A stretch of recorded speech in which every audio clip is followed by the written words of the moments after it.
What's happening? My name is Blake Harris, and you're listening to the Music City Mindset. The Music City Mindset can be on all platforms everywhere. We are underneath the NFM network, and we are very grateful for that. This episode is brought to you by Ounce of Hope, a company dedicated to finding cannabis products easy and accessible for all, and we are very grateful to have them as a part of the Music City Mindset family. We have an incredible show that when you listen to the show, it's going to make you feel like you're sitting in the land of golden sunshine, but we'll get to that in a little bit. It's such a great show today, mostly because I'm not alone.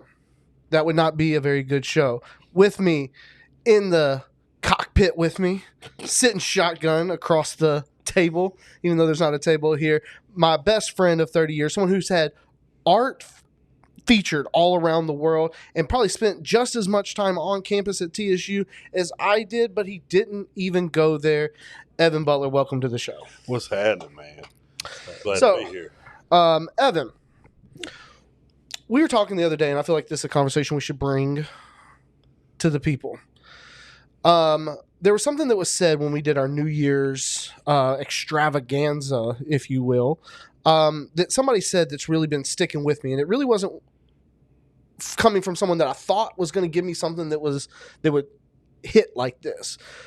But back in the mix, 2026,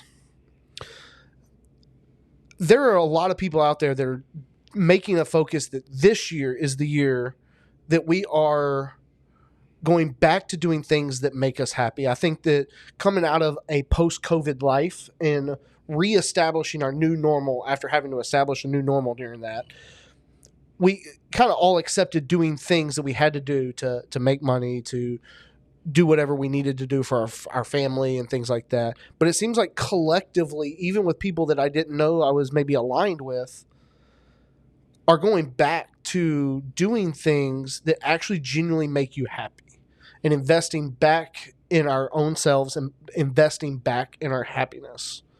Even if it's not something that makes money, even if it's not something that really pays bills, but something that provides fulfillment and gratitude in our lives that we're able to do. That seems to be a common theme as I've been talking to people. What is that for you? Do you feel that? Well, I got a couple different things on that. First of all, New Year's Eve. What an honor. What an amazing night. I've had so many people call and say, I either saw you or multiple people saw you. I just want to know, how were you and Blake at 3 different nightclubs at midnight? And I say, you have to be Music City Mindset to do that. But we were. We make magic happen. On different sides of town. Yep. But no, man, I think I think COVID made everybody look at things a little different. Because until COVID, I might have had the same mentality everybody else did before us, parents, grandparents, that one day I'll have enough money to do it, or one day I'll follow my dreams, or when I retire. And I think COVID made everybody go, hold up. Now that I'm stuck here for a second with myself, my thoughts, my everything, and they're acting like, the world's ended and we don't know if it is or not. It's like we've lived through Y2K. We've lived through 9/11. We've lived through all this messed up shit. And, it's like, let's live now. So we start doing that in COVID. And then reality, world opens back up. We go back to work, back to grinding, bills, kids, family, you name it. Everyday victories, everyday problems. And now, man, I'll tell you, 2025 was a rough year. Greatest year and hardest year of my life. Mm-hmm. Some of the greatest things happened. Some of the biggest losses happened, and it makes you look at things different. When you see somebody that's not ready to go and they go, you're like, if I could go back and say anything to that one person I'm speaking of, it would be job well done. But somebody's not ready to go and they still got dreams and they still got things, and they're in their 70s. It's like, you look at life right now. I'm 38 years old, and I'm like, what am I waiting on? Everything else in life, if I wanted to make it happen, if I saw that girl that I wanted, I went and found a way, and tried. Yeah. And like, you go, well, we don't have enough money, or we don't have enough this. And like, man, 2026 for me is about those dreams I've always had, pushed them back. It's like we were talking about. It's stop making excuses, do what makes you happy. Everybody wants to know if it's paying the bills, and who cares? Who cares?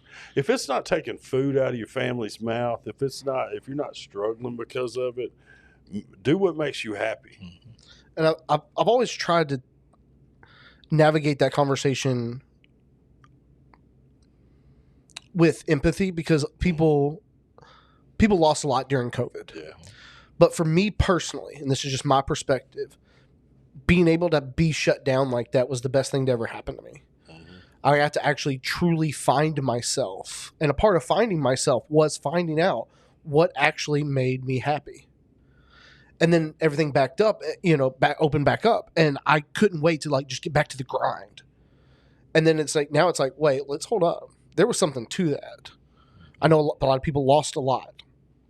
And it was very hard for a lot of people. And I don't want to diminish that. But for me personally, I learned a lot during that. And I started feeling like we're getting a little too far away from that. Where now it's like, well, hold on. There was a time when I prioritized that.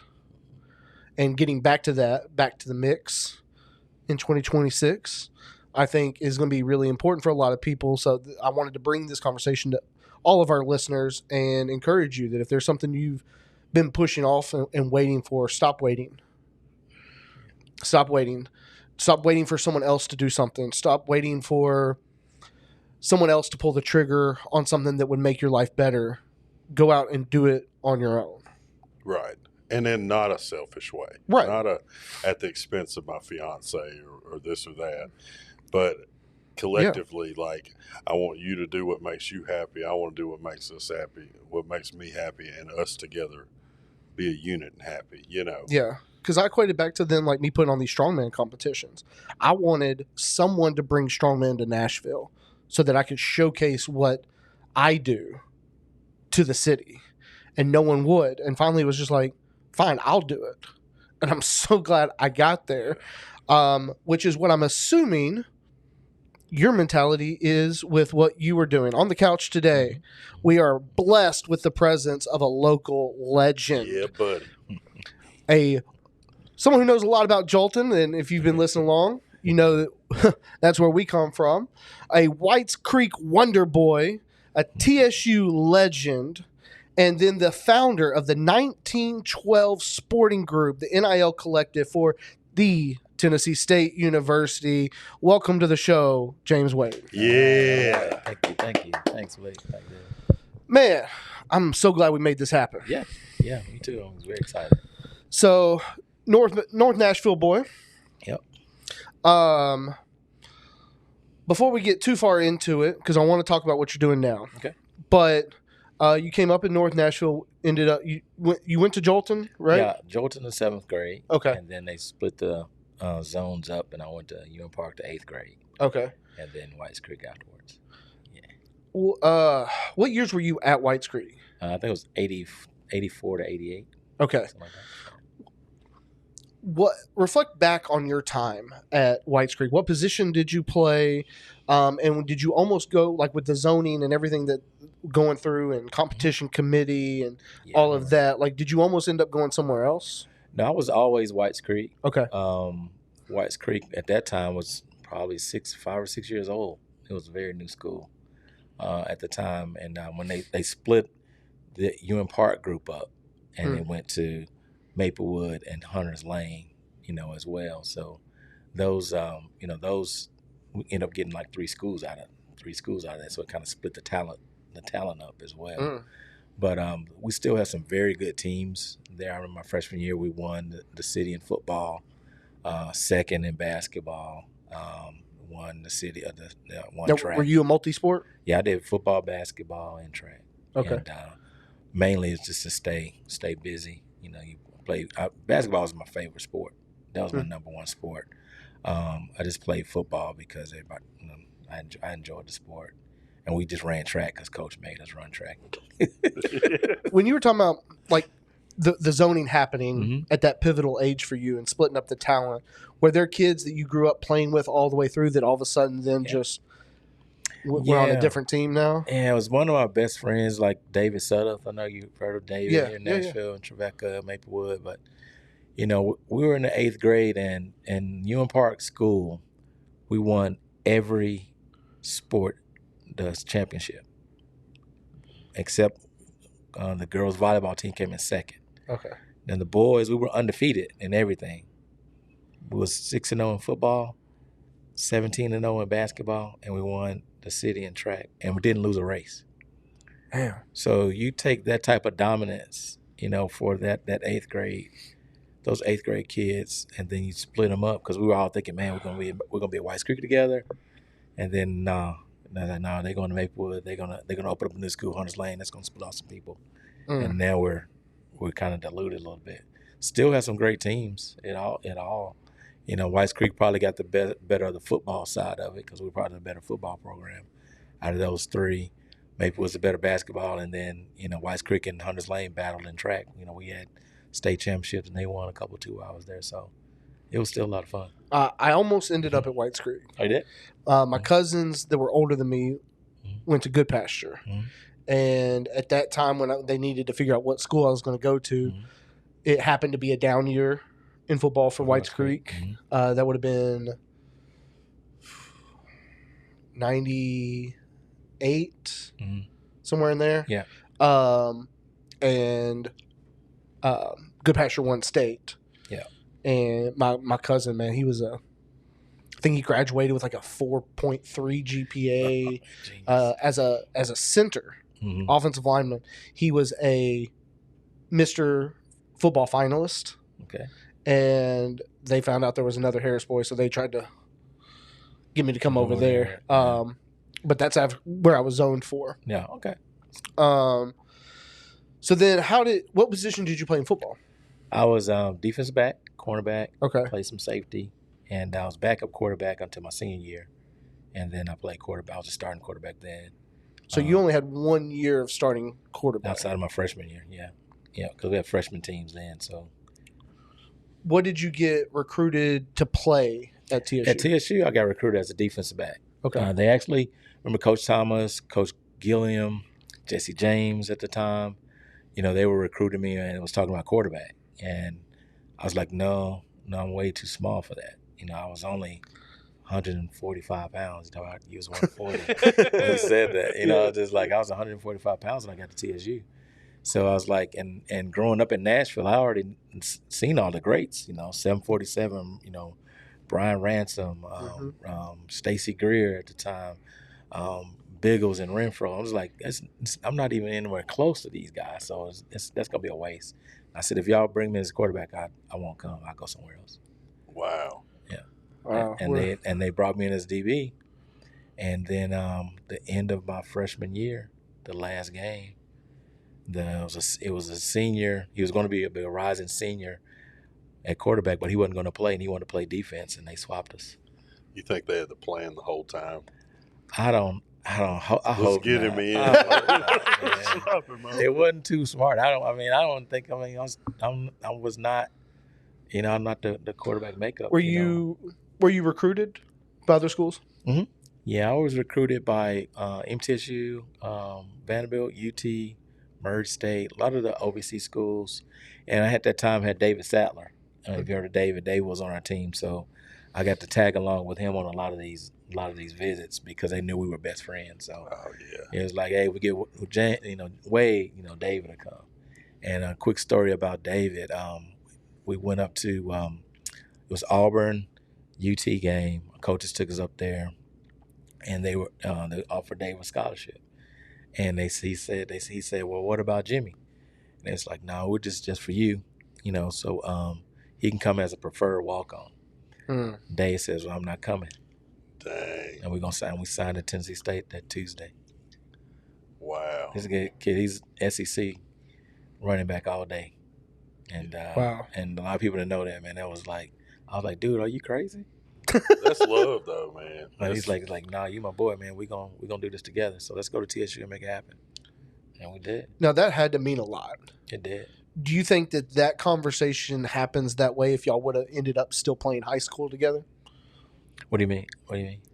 You said that That was who you didn't get to play with him at high school, right? Yeah, David and I did. Oh, okay. Yeah, David Sutter. You think about Oh, basketball? okay. Yeah. Sorry, I got Yeah, those David confused. Sadler. Yeah. David Sadler. Yeah, David Sadler and I.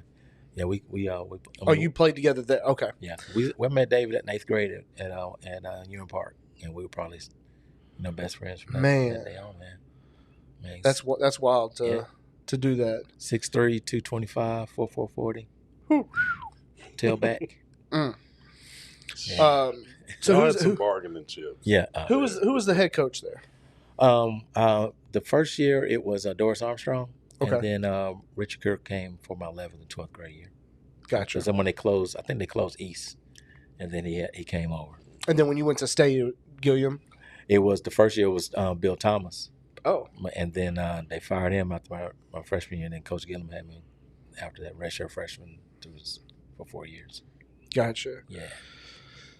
How was your experience at TSU as far as being there? What was available for student athletes navigating that? TSU was tough. It was tough. In terms of athletes, we didn't have much. Mm-hmm. We didn't have all the extra, the food, the money, the equipment, things like that. I was just telling one of my friends of mine that, after practice, my grandmother used to bring me food. And she lived down on 10th Avenue, and she could time the practice. That as I'm going to the dorm, she'd be coming down the street in a little Chevette and pass off food for the night, and whip back around and go back home. We had very, very little, in extras. But the thing about it was, we didn't really care about that. We all wanted to do was just to win. The culture at TSU, and from a football perspective, was so thick and strong of, you don't want to let down the guys that came before you. They laid this groundwork, so you got to come out there and do it. And if we didn't have it, they definitely didn't have it. Mm-hmm. So it was really no complaining. Nobody was coming to save you. So strap up, get some balls and go play. Now, from my experience, I'm sure we had more than what y'all had. Yeah, y'all had more than what they had, right? There is that. But even with what they were giving us, mm-hmm. with our schedule of what we were putting into the mm-hmm. program, didn't always get to benefit from everything that was accessible. Yeah. Because of how many hours we had to put in to being a part of the team, to strap it up and just do it. And that's what made it hard. Yeah. Not everyone was from around here. Not everyone had an auntie or grandma to come bring us stuff. Did you play with anyone that wasn't super talented, but wasn't able to withstand not really having a lot? Yeah, I think I had a lot of kids that way. A lot that came from, Georgia, Alabama, some parts of Memphis, and but it didn't. It was never a thing where the guys pushed them away. We joke a lot. Everybody kind of jokes on you pick on folks. Everybody does that. But when they went out there and they ran the track and did all those practices, they're your brothers. They're your brother, man. And we always kind of lifted each other up, and shared food and, clothes, and I've taken some of the guys, to my parents' house, to my grandmother's house, and, hey, you with me this week? Hey, you need your clothes washed. Come on, I'm going to wash clothes this week. Just to do that, just to kind of, because kids get lonely out there, man. And get depressed, and they end up leaving, because they, those pressures. We had guys stay with us on, breaks because they didn't want to go home. Mm-hmm. Or they, nothing to go back to. So it's like, y'all come stay up here. His mom would cook for everybody, mm-hmm. I remember we had Black Rob on, what was he, from St. Louis? Yeah. And he said, when he got on at TSU, he said, I thought I was going to UT. He said, not till the first day at TSU did I know there was a difference. That's too funny. We had a conversation the other night, and this probably ain't a popular thing to talk about and stuff, but it is something amazing when you witness it, is that people from different states, different areas, different gangs, when you put them on a football team, none of that matters. Mm-hmm. To see everybody become brothers, no matter what, mm-hmm.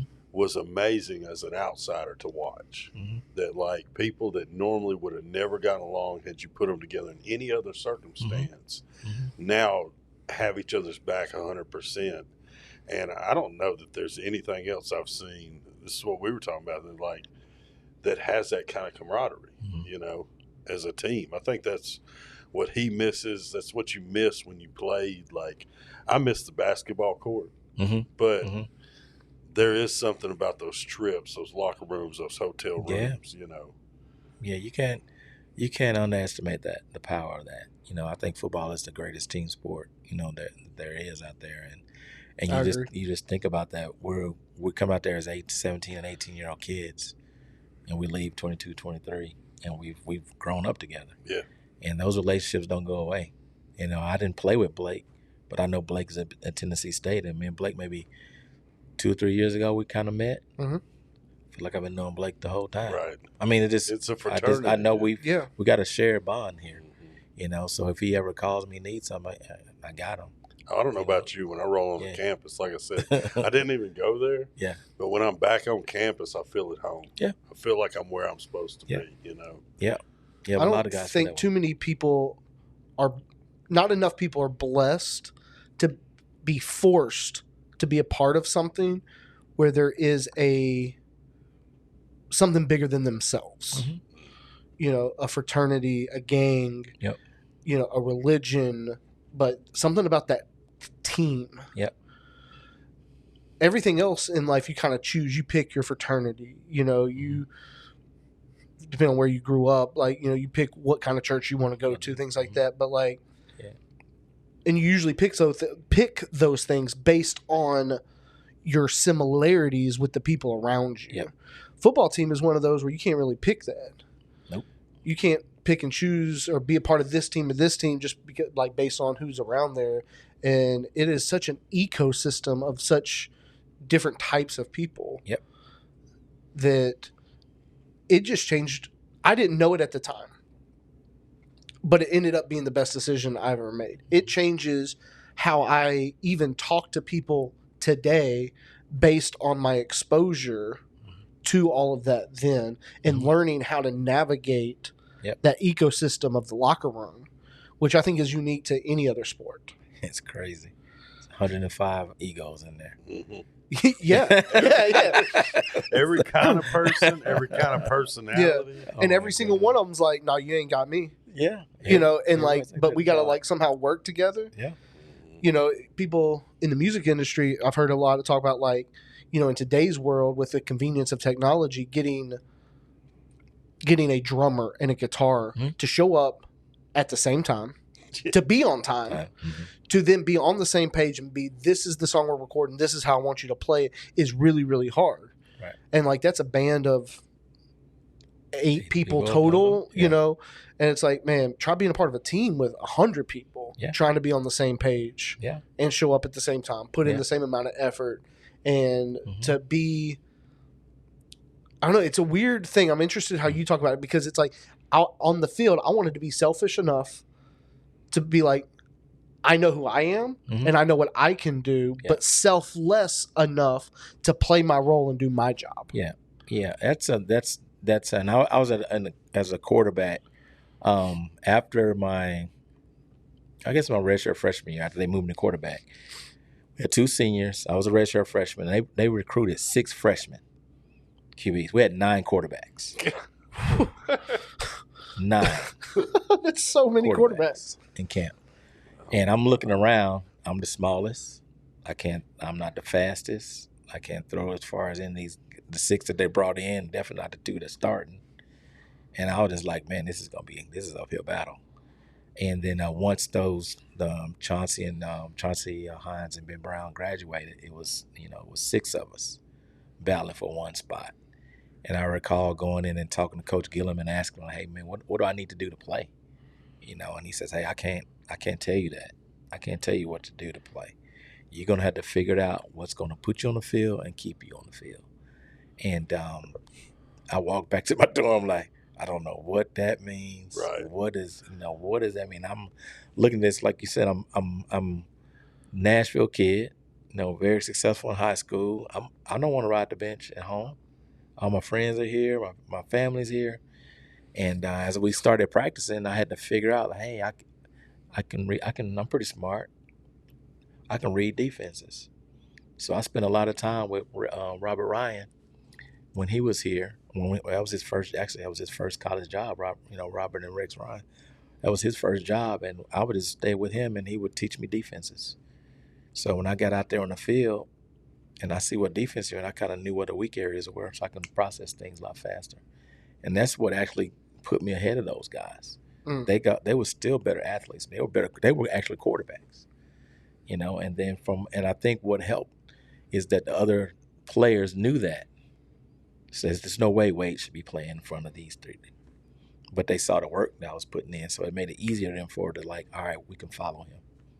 So now there's a portion when you're talking about being selfless and so forth. You're like, yeah, I got a job to do. I got to beat these 6 dudes out every week. But once we get out on the field, it's about these 10 in the huddle that with me. Let's get on the same page and move the chains. What was your mindset in going through that? Because when you got there, you're very clearly like, I don't want to be a quarterback. I'm not a quarterback. Yeah. My identity is not as a quarterback. Are you able to reflect back on your mindset that long ago of like how you kind of switched over to embody that role of the leader on the field? It took a while. I mean, the first couple of months, I remember I called my mom and I was crying. I told her I hated TSU. I wanted to leave this place. They lied to me, and because I had gotten a basketball scholarship offer the day after we signed our football scholarships. And I was like, I really wanted to play basketball. And I remember asking, I said, can I just nullify my TSU thing and go play basketball? And they said no. And then this happens a year later, and I'm just like, see, I could have played basketball.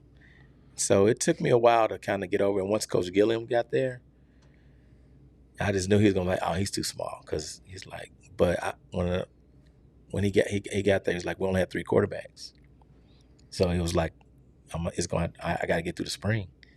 So when I get through the spring, I was actually backing up the starter. It was like unbelievable, And that was mainly because the third team guy was just not doing what he's supposed to do. I was definitely not better than he was, but he wasn't doing what he's supposed to do, and I was kind of doing those things. So, it after that, I'm like, well, maybe I do have a shot, But then fall comes and there's 6 new quarterbacks there, so it's this mental ping pong. Yeah, it kept resetting. And that actually is something that's prepared me for life. It's things could change in the blink of an eye, and if you're trying to succeed and want to be the best at something, you don't let it affect you. Yeah. So my question is, because it definitely seems like you've thought back on this a lot. When you went to ask Coach, what do I need to be able to play so I'm not riding the bench? Yeah. And he said, I can't tell you. Do you think that that's more like he just didn't have the answer for you, or he had it, but he wanted you to figure it out on your own? It's crazy that you say that, because after 30-something years, I was talking to a gentleman that was our sports information director at the time, and we had this very similar conversation, and he says, Coach Gillen's message to him was, we don't want to give him anything. I want to make him feel like he's not good enough. That was his motivation to push me. You. And I always thought Coach Gillen didn't like me. I always thought, he doesn't really care for me. And that angered me, and that pushed me to go, to prove him wrong. Yeah. And then 30 years later, it kind of confirms it's like, yeah, he didn't. That's what he was telling. He didn't want any press. I don't give him interviews, all that stuff. I want him to make him feel like he's not good enough. Just to keep that drive. It drove me crazy, man. Yeah. And you can ask my friends. I can go back and open up some of my college books in my garage. All my plays are in my calculus books, geometry books, English books. I was just obsessed with being the best. And his thinking is you wouldn't have been that obsessed if he just gave you the answers. I think so, yeah. And that shows his coaching, like him knowing, he's Man. not going to give up. He had to know that. I feel like when you asked that question, were you saying, is there another position, or? I knew I was locked in, and you play sports long enough, you know where when you bring in other people, you kind of slot yourself like, I can beat him. I'm not really better than him. And that's what's going on in my head. I'm just like, man, am I going to be able to really beat these guys out? Do I have a shot at this? And I didn't have anything to go on. I didn't have the QB pedigree that those guys had. I played 1 year, so these guys were actually true quarterbacks. You talk about how big everybody is. Yeah. It's a crazy combination to think about. When you get on campus, a lot of us are getting our first taste of real freedom. Mm-hmm. Mama's not there every night. I kind of do whatever I want. But then it's like people talk a lot about college to NFL, but it's the same thing, because when you get in there with a senior, they look huge. Oh, yeah. And it's the man in high school can show up on a campus, the first day, mm-hmm. and they've been the man all 4 years. Yep. And then all of a sudden they're like, it's a whole different league. When I graduated high school, I was 5'10", 210, and I couldn't figure out why I couldn't play offensive line in college. Oh no, they're right dogs. My roommate Jarvis, shout out roommate, but he was 6'6", 360. It was like he didn't even fit on the bed. And it was like, that's why I can't play offensive line. You skimmed over something that I want to get to before we take a break. Okay. That is the foundation of everything that I talk about a lot. It was so normal and expected for you to scan the room in the locker room, be like, I'm not better than him.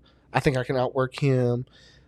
I don't think it gets talked about enough of how natural it becomes in a football locker room for you to self-assess. Mm-hmm. Realistically, non-emotionally, by the stats, by the numbers, being able to self-assess. You watch film whether you win or whether you lose. Mm-hmm. And I feel like that's something that has drastically helped me in life. Mm-hmm. That I never really knew where that was coming from, because then I was be around people that don't know how to do that. Mm-hmm. And it's like, well, how do you not? And then started rooting it back and figuring out that I think that's where it comes from. Yeah, and athletics. Yeah. In athletics, to be able to self-assess, to be in that room of that locker room and actually have to set your ego aside to figure out, where are you on this pecking order? What can you do? Where do I fit in? Mm-hmm. Not enough people have an experience like that. And if you don't play football, I don't know how you would get that. Yeah. But that's something that I feel like, to be able to self-assess and watch yourself on film, compare yourself in a healthy way to other people, I think is one of the greatest attributes that's allowed me to figure out how to navigate my life and business and things like that, is just because something works, to still be able to self-assess. When something doesn't work, now I know how to self-assess. And I don't know how people could get that without that. That's just my personal perspective of how I got it.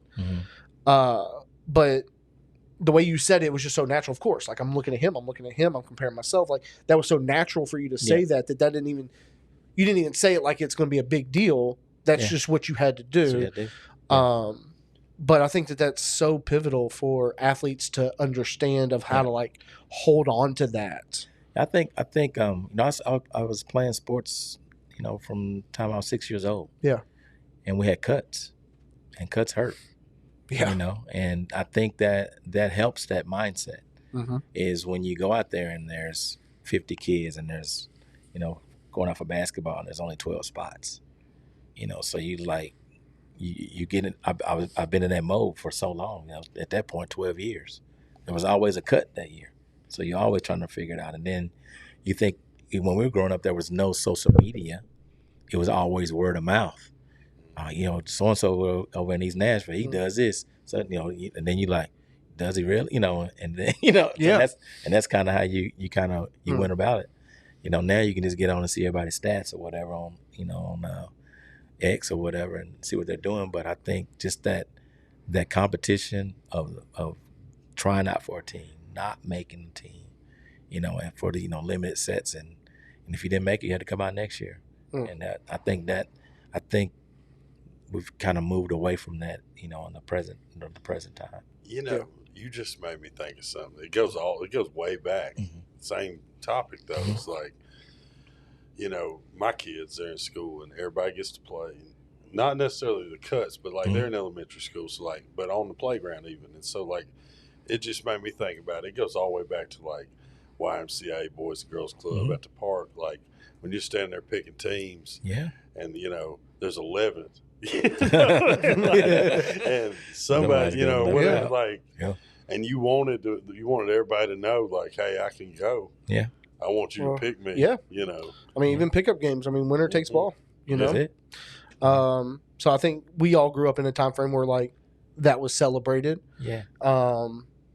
It wasn't like, oh, we played the last 3 games and we won. Yeah. We'll let y'all have a turn. No, as long as I can keep this court, I'm gonna hold on to all it day long. Yeah. So I think that's going to transition into a conversation about what you're doing now for the university and things like that. Before we get into that, we are going to take a quick break and hear a word from our sponsors, and we will be right back here.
And we are back here at the Music City Mindset. We are sitting down here on our couch with Mr. Wade, founder of the 1912 Sporting Group with the NIL Collective. So we want to talk a lot about what you're doing now, and I definitely want to know more about how we can help.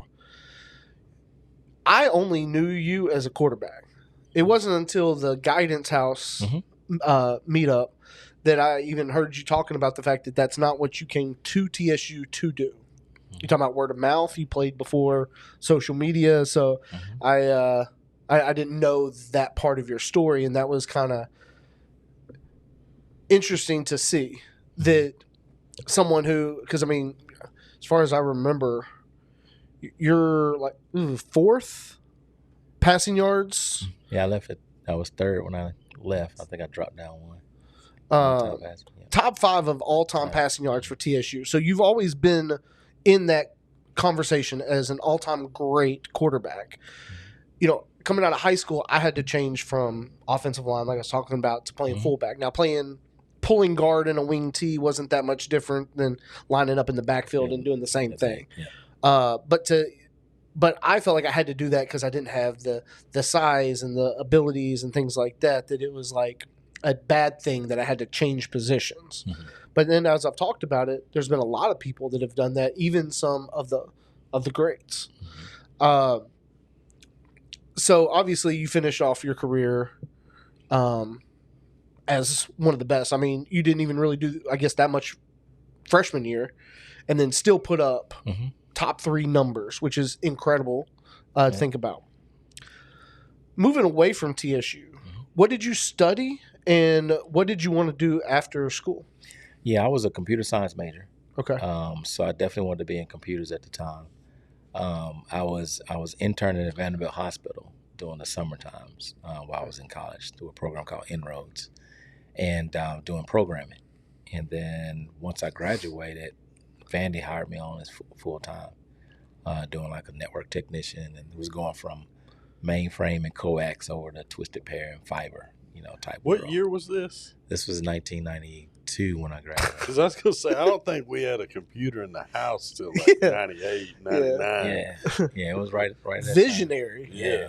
So did that, and then kind of worked my way up at Vanderbilt. Ended up getting promoted into network designer at St. Thomas Hospital, and then my wife took a job in Florida as a claims department, and then and I was at a job I was traveling, so it didn't really matter where we lived. I was doing ethical hacking, so I would go to your company, hack your network, and teach you how to keep people like me out.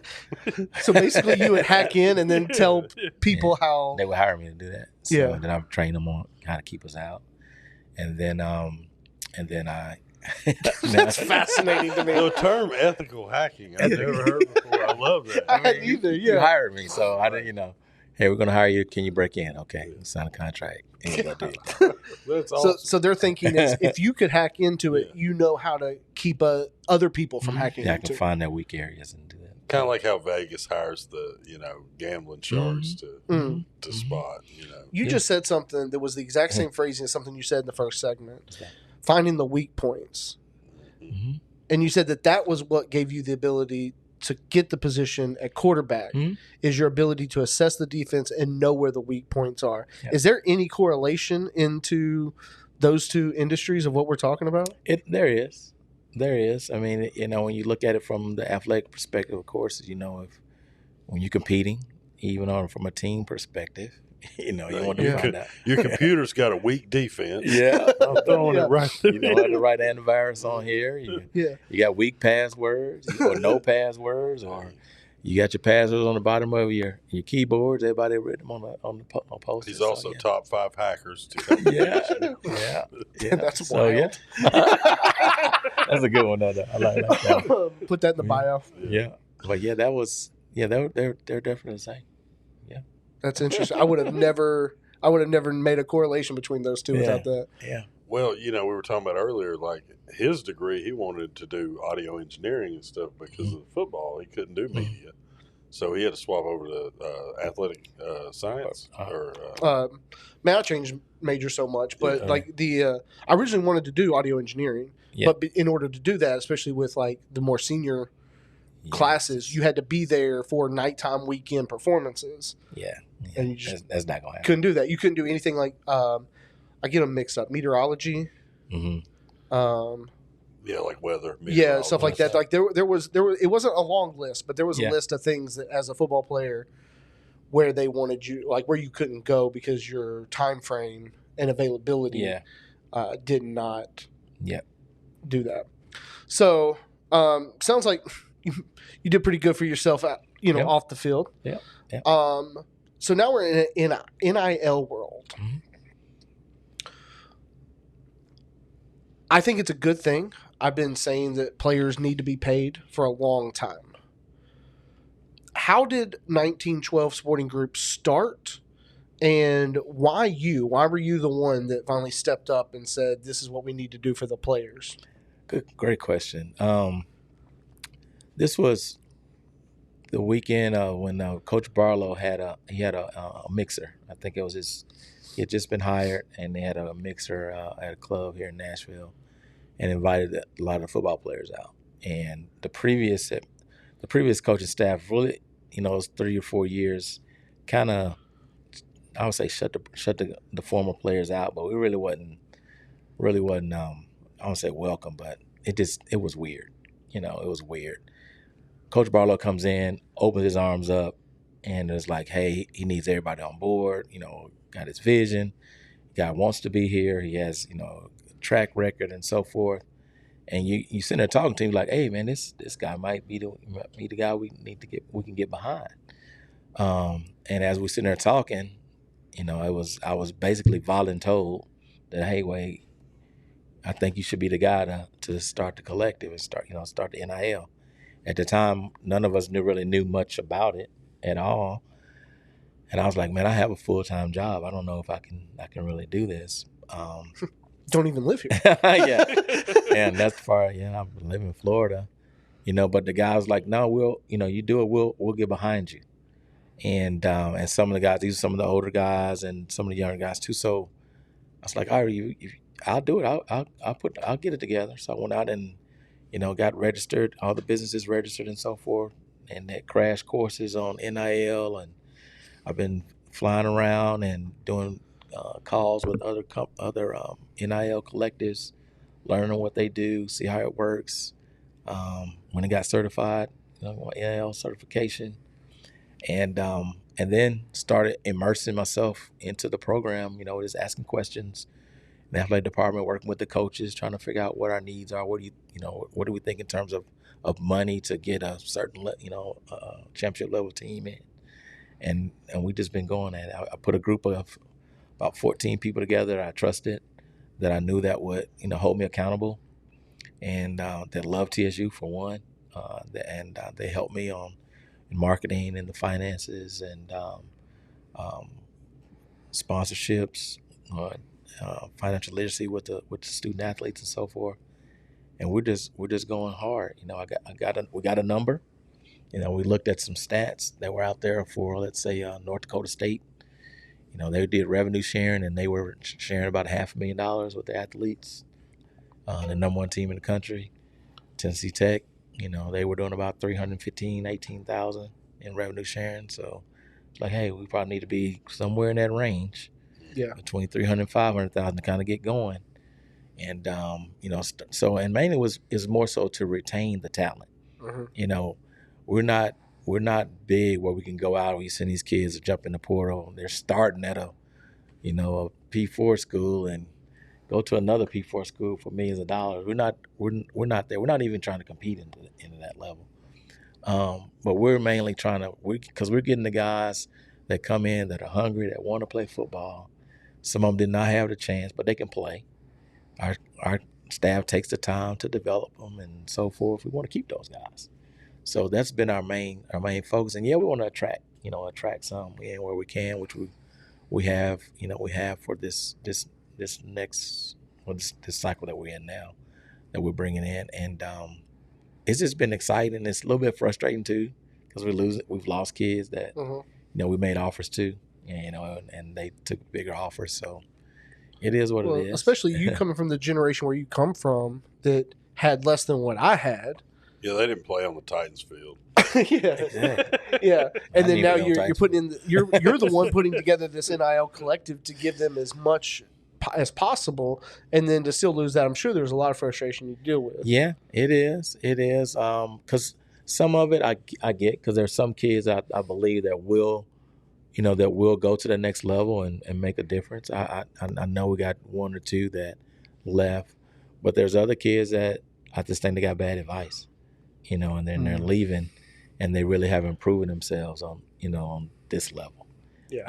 But I'm not in these families' pockets and their meetings or whatever, but outside looking in. It has to be so hard to navigate. Yeah. And, some of these kids are getting some very bad advice. But I don't think they understand this, though, that it's 5,000 kids in the portal. It's 5,000 right now. And then there was a period of time where that was before it was 3,500 before the FBS schools got in. All right. That was before January 2nd. It was already 3,500 in there. Mm-hmm. So now you having people jumping in the portal. I mean, they're giving up their scholarships. And then they're getting offers. They were getting offers before the big schools came out. It's like, no, I'm going to wait. I think I'm going to get a bigger offer. So what do you think is going to happen to those kids? They're not going to get an offer. They're going to end up not only not having football, they're not going to be in school. A lot of these kids they're retiring from college football right now. They don't even know it. And if they just stayed in school, worked.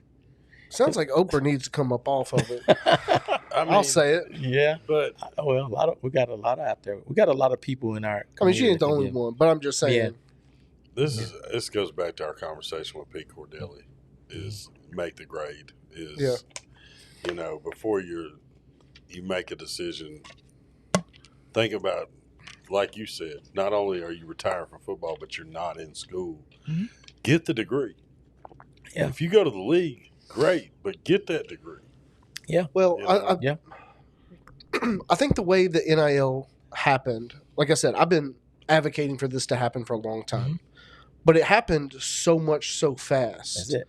And it's hard to come back from. But I want to start with the pros. Okay. The pros, and I can even talk about my own perspective, that when you didn't really have a lot or enough, they would find ways of getting you jobs, which they weren't supposed to do. But places, some of these places, warehouses, stuff over the summer, they didn't really ask enough questions, right? But you could still get in trouble for doing that. Or you could make some other decisions and do some things that, you said ethical hacking, some unethical things that made a lot more money than stacking boxes. Right. And in my mind, as a kid, like as a college kid, if I was going to get in trouble if I was doing something legal or something illegal, I'm still getting in trouble no matter what. So if I'm going to take the risk, I might as well do the one that paid out. And I know that sounds like a bunch of excuses of me doing something that was illegal, but I wasn't the only one. And there's been so many stories about people who, when they didn't have enough in college, because there was no NIL, there was no helping that out, that you made very irrational decisions to help still support your family and things like that. Yeah. And hopefully the NIL solves a lot of that. That you don't, in the first segment we talked about the people that just, they had the talent to be a good player, but they didn't have everything they needed to be able to stay there, especially if they were someone who came, didn't grow up in Nashville. Yeah. Yeah. So I'm sure, are there people that you think back on through your playing career of like, man, if we would have had an NIL, this person would have been able to stay on this team and things like that. Is this where like some of your passion comes from? Yeah, it's more so that it's a little bit even really not that. Tennessee State, I grew up on Tennessee State winning championships. I'm a Nashville boy. TSU won football every year. So that's what I'm used to seeing. So I want to get us back to that level. And the landscape has changed due to NIL. So hey, we have to change as well, to do that. So and that's where the passion comes from. I don't like 2-10. I don't like being, even though it was 4 champions, we split a championship 3-4 ways last year. No, I want us to be outright. Yeah. I don't want to split none. You know what I'm saying? Yeah. And but that needs to be, every year. I mean, there was a, when TSU first went to the OVC, everybody's like, oh, TSU's gonna win it every year. And when we have two championships or 3, two OVC, outright, Big and 3. South. Yeah. And, 3 maybe 2 and so that drives me more than anything is because this program, the people that have come through this program before us, have laid such a foundation, and it's up there. When I was just talking with some of the quarterbacks that they're bringing in. We had Eldridge Dickey, the first black quarterback drafted in the NFL. Joe Gilliam, first black quarterback to start an NFL game. Ed Too Tall Jones, the first HBCU #1 draft pick. The bump and run was invented at 3500 John Merritt Boulevard. I mean, the list goes on. Richard Denton, the first HBCU to win the Super Bowl MVP. That's our school. That's us. Yeah. When you played, did you have a relationship with the alumni the way you're involved now? I did, and that helps. That helps. I can give you an example. Brian Ransom was the quarterback here when I was a teenager, and Brian used to come pick me up, and I would go to Centennial Park with him and the other wide receivers at TSU, and they spat it up and out there putting a show on out there in front of the parking lot. And I would catch and throw with them, but I was able to see all of that and be inside, and then my mom worked at TSU, so I was always on campus for all the sports. And then when I got to junior high and high school and I was playing, Brian would show up at my games and would give me pointers, and that meant the world. My senior year, we're down in Southern, we're playing Southern, the last game, not my junior, 91. We're on the field practicing. A guy walks up in a 3-piece suit. Everybody's like, man, who is that? Who is that? Going over to talk to Coach Gillum. It was Joe Gillum Jr. I'd never seen him before in person. Never seen him before in person. It was like, man, that's Joey. But like, yeah. I did some play, ran a little play, and he hollered out, Jimmy. I missed the read or something. I'm incomplete. He said, Jimmy. I'm like, he knows my name. He calls me over there. He said, what was that? I said, it was 27 week side. He said, you should be reading this, who you reading? I said, well, if the cornerback bails out, I hit the 2 cut. You know, if the fly gets up on him, I throw the fly, and I feel the free safety. He says, so why did you throw the 2 cut and you saw the corner kind of hanging there? Yeah, you're right. You know. And he said, did you feel the free safety? I said, no. He said, I know you didn't because the post was wide open. The next game, he was on the sideline. That next game, I threw for 341 yards, 3 touchdowns. Every time I came out the field, he was saying something. Mm. And that was just, and you talking about alumni, and that just like brought it on. And then I had that neck. He stayed with me the entire summer, all the way up until the fall. I got Joe Gilliam Jr. in my ear. That's some pressure, but it's also cool as can be. Like, and we played the same offense. That was just the crazy thing. He knew this dude was 50 years old, and he knew the freaking read still. You know, it's like, what the crap? That's wild. Yeah. So, but that part, that draws it in, and that's what we all have to do, is going back to and feeding into these kids now to let them know that, man, it's not just you all. You got a whole family behind you. I want to talk a little bit about maybe what your opinion is on the con list of the NIL. Okay. Yeah. Because it does seem like when you talk about, like, me as a white dude going to TSU, learning how much of a legacy school that it is. You know, I mean, 3-4 generations of people that go there. The passion and love for that campus is incredible. Yeah. The history of all the people that came before me when I got there. And hearing the stories about what they didn't have. Yeah. And how grateful we should be for what we got. Yeah. Now and we didn't get paid. Yeah. So now there's this NIL collective.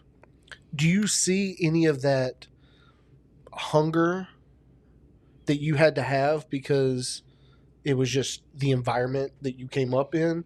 Is there any of that hunger and loyalty of the legacy not there because of the portal, because of all of this? It's greatly diminished. Yeah. You know, it's a couple of guys that we've actually signed to be what we call brand ambassadors, which is that we want them to market 1912, you know, in our apparel, go out and talk to schools, middle schools and elementary schools, do autograph signings, do podcasts, and doing everything positive out in the community, as well as build their own brands, because we build their brands. Are these current athletes? Current athletes. Like right now we have 8 signed to NIL deals. And that's one of the things that I talked to them about before I even, you know, do you want to be here? Are you going to graduate from Tennessee State? And if your answer is no, then I don't think that's a good mix for us. I want you to be here. But all the people that we have right now, they want to be here. They express that. And three of them had opportunities to leave, you know, in this portal window. And they was like, man, I love it here. And I want to get my get back. We were 2-10 last year. I want to get everybody back to beat us. I was like, that's the ones you want. But the rest, you know, there's a lot of them just jumped in the portal. They don't even have a plan. They don't have a plan. That's the con. Because they just think just because you're in the portal, somebody's going to pick you up. And it's not the case. It is not the case. And it hurts because they end up losing their education. That's what they came to school in the first place for, to get that degree. Is it possible, because I don't know the ins and outs of it, if someone hits the portal, if it doesn't work out for them, can they come back? That's probably per school.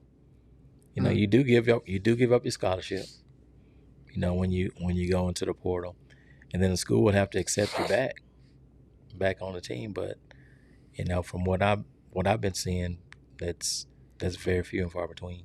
Because you've already showed your jump ship. Your spot is gone. If you're gone, I got to feel it. I can't see, is he going to come back?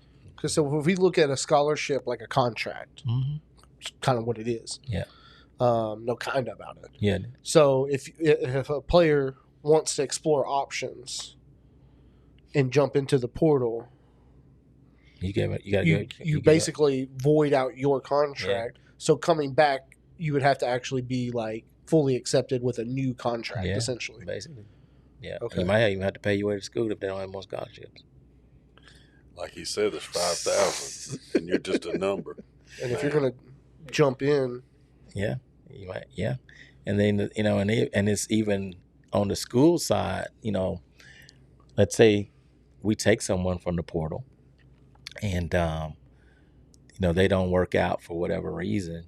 That's we're responsible for that till they graduate. Even that if he decides, hey, I don't want to play football anymore, and he stays at your school, you're responsible for him. So you want to be damn well sure they're committed, they're the right person. Mm-hmm. So I feel like even as an athlete that's been trying to keep up with it, because whether I'm a little salty that I didn't have an NIL available or whatever, I also probably would have. Well, never mind. I wouldn't have known what to do with it. It would have gone in the air, if you know what I mean. Yeah, but like this is your day to day. Like nothing you've said like surprises you, right? Like you understand all of this, and you talk about people getting bad advice. What is something of how the NIL works that even like fans of the school, fans of college football as a whole, don't understand about how the NIL and the portal work, and what is good advice that you want to be able to give these kids? Yeah, I think one of the things right now is timing. I think the schedule for the portal and the playing games is all off. It'd be great if the national championship game could end on January 1st. Portal opens up right after that, and then coaches can go, kind of do their thing. But now let's just say, like you take this week, TSU school starts January the 12th, I believe, the 12th. So you got it, and the window is January 2nd through the 16th. Okay. So January 16th, the portal closes. It closes. So if you're in the portal on January 17th, you're not playing. You're probably not in there. You're done. Yeah. You're done. And then just think about the schools that classes start before the portal closes. So those kids got to get visits. They got to get in school. They got to get accepted, and then go home, get their stuff, and get back to get in. It's just really convoluted. And I think one of the cons I want to go back to is the advice. I know some kids that got in the portal and they're not even eligible. Their grade point averages are less than what they should be to be eligible for the next spring. So, but they got in anyway. They went into the portal with an uneligible GPA. Yes, they didn't pass no class, and they have an agent.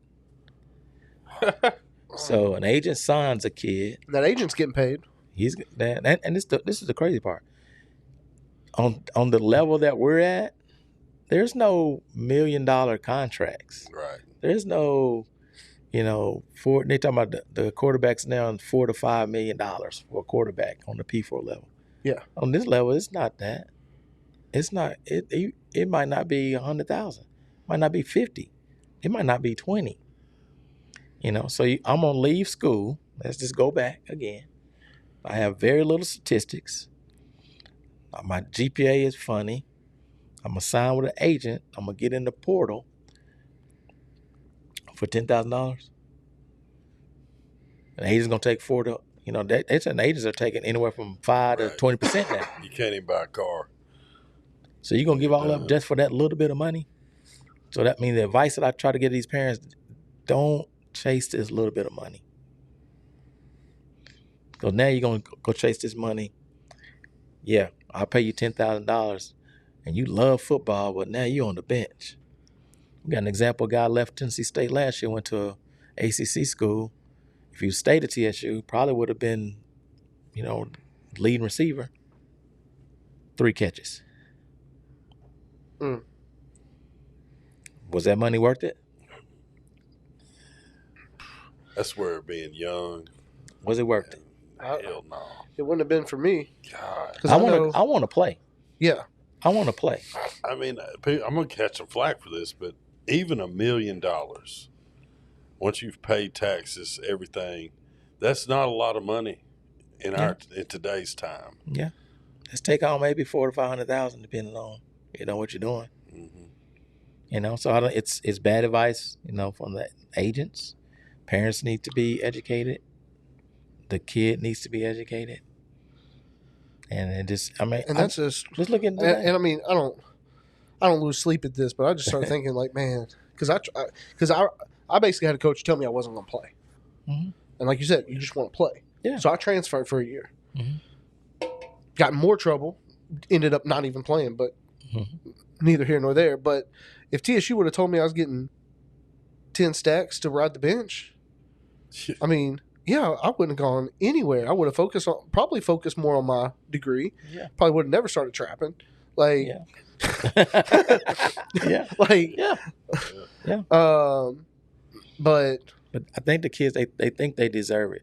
They think they're owed it, even when there's not production behind that. Some of that comes with, and I sound old saying generational, but like coming with social media and stuff, and especially like kids not realizing that most of the stuff you see, we grew up knowing immediately with the internet, things aren't what they appear to be, just like TV. But now, like, you watch a video on YouTube and kids think this is reality. Yeah. And not to mention, like, I mean, if I were to ask my son right now, what jobs do you think you want? It's going to be influencer, video game programmer, whatever's making me a couple million. And, like, it's not reality, Yeah. Yeah. And, but it's that no work behind it. I just owed it. Yeah. So somebody owes it to me, It's tough. It's tough. I mean, I wish them all the best, because I do agree they should be paid. I think we got a lot of work to do on the guardrails of that. I think they should put some contract periods around that. Like if I do NIL, it's 2 years. If I go from group of 5 up to P4, maybe the P4 compensates us. Because all the lower schools we're getting killed. Yeah. Our kids go up and we're left with, we don't get crumbs. anything with the crumbs, so to speak. Yeah. So that, I think those would be some nice things to have some discussions about up there to kind of help out. But definitely I would love to at least sign them to 2 years, 2-year deals, and then compensation from the biggest schools when they go up. They sing something down, because they're doing revenue sharing. They got $20.5 million, pools to work with, plus NIL. Yeah. So you would reevaluate after 2 years, and so that also gives you leverage to go, like, you better keep hustling. You better keep, because you're coming up for reevaluation. I think it helps. It helps. It just all this every year free agency is just not, in my opinion, college sport is not good. Yeah. It's now it's looking like professional sports. Well, it does seem like there is a bigger picture of a schedule that makes sense for the players, the coaches, the universities, the academics, all of it. Because now even in the playoffs, you're talking about maybe some of the Ole Miss coaches aren't even going to be able to coach Isn't that crazy? in the next game because of what they're going to do with Lane at LSU. That's crazy. And it's like, but that's crazy. But you have to start weighing the options of, like, is it better to go on this potential national championship run, or to be involved in the recruiting to have a good recruiting class? Yeah. Because the portal's closing. Yeah. And schedule's messed up. Yeah. I mean, it seems like we could have all of this, but let's just lay it out. I think you can. You just you don't stop playing football after your last game. That next weekend is another game. Yeah. The next weekend is another game until we find a champion, and that should end in December. What's the playoffs? 4 weeks? Yeah. 4 weeks should end in December. Yeah. Conference championship game the last weekend is in November. First weekend in December is the first round. We got some kinks to work out for sure. Yeah. Yeah. It's crazy. I mean, I'm glad the guys are getting paid because it's what's nuts to me is now you can actually see how much money is being generated, in college sports. Billions. What I'm saying? Just, we got a quarterback. What the Michigan quarterback? $12 million. Yep. I mean, you look at what Penn State and Oregon, Phil Knight, Uncle Phil up there are doing. I mean, it's Texas Tech has jumped up in there now. They went and just bought the Cincinnati quarterback. Yep. I mean, it's crazy out there. This is one of those episodes that, as we're filming it, I know this is going to be fun to look back on in a decade. You know what I mean? What the climate is. The climate. Yeah. How NIL's changed. You know? It'd be so streamlined. So my last question, wrapping up here, as we're getting close to the portal closing. What is it that we as a podcast can do with maybe your brand ambassadors, events, things like that, to help? And how can our listeners get involved and help? Like, what are there events coming up, or like how do we follow along? Yeah, I think we have our website is the1912sportsgroup.org, and we have an events there that lists the things that we're doing throughout the year.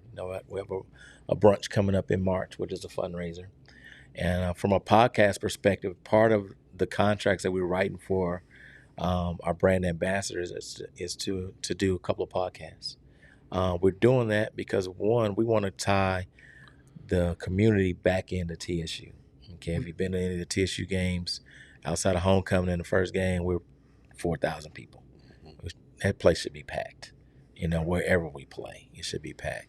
So that's a clear indication that there is a breakdown between the community and the sport. So 1912 is going to try to bridge that with getting our athletes out and about. We should be back in the hole. Yeah, I can't wait till we get to it. Definitely back on campus. Yeah. Has to. Yeah, and doing that. I don't even like the stadium, to be honest with you. Yeah. Maybe unpopular opinion, but hey, I love. I never play it. It's so big that back when they played, it no matter how many people showed up to show love, it seemed empty. You need 65,000. That's what you need. And you're sitting closer. Now, if we were doing those numbers, then it makes sense. But like, even the lower bowl full. Yeah, I've seen the entire lower bowl full. Yeah, and it sounds quiet. You can hear the coaches on the other side of the field. Yeah. Make them teams come down to the hood up top just to be like, I'm up here. Yeah. So we take and from the listener's perspective, we're looking for sponsors to sponsor some of the athletes in terms of marketing deals where they can market your products. So we are finding local businesses that are doing that, and there's still some big businesses out there that are doing those things. But I think I'm gonna focus on local to get the small guys in there and say, hey, here's some TSU athletes, across the board that multiple majors, they have multiple aspirations that can fit your need and be good brand ambassadors for them. So. But they can definitely contact us on our website. Say, hey, I would like to meet up with you, and we'll, bring the kids out. You can interview them and do all that, and do that. And you make donations, and we have merchandise. We got gear. We have the guidance collaboration with. How can I get a 1912 guidance whiskey bottle? Yeah, go to our website. Okay. And there's an icon right up there. We have a 1912 Sports Group logo, whiskey bottle with guidance collaboration. So we're only doing 1,912 bottles, and that's it. So get up on the website and buy that, and a portion of that goes to the NIL Collective. I love this hoodie you got on. Oh yeah, this is our TSU heartbeat. Yeah, man. But we have these on the site, and some of the brand ambassadors already have their own brands, so they're selling gear on their websites as well. So. I'm waiting on that Roman Mathis merch right there. Yeah, that's my cousin. Yeah. But all right, well, looks like I'm gonna get on the website. I expect all of our listeners to get on the website, support it. Man, I appreciate you coming out and doing this, man. Thanks for the invite, man. It's great. Of course. Appreciate it. Yeah, glad to have you in town. Thank you so much, man. If you like this as much as me, hometown Music City mindset, it doesn't get any more Music City mindset than TSU, and that's not just us speaking. That is the home team. Hit that like, share, and subscribe. We appreciate every single one of y'all. And for the love of Nashville and for the love of TSU, tune into the next episode.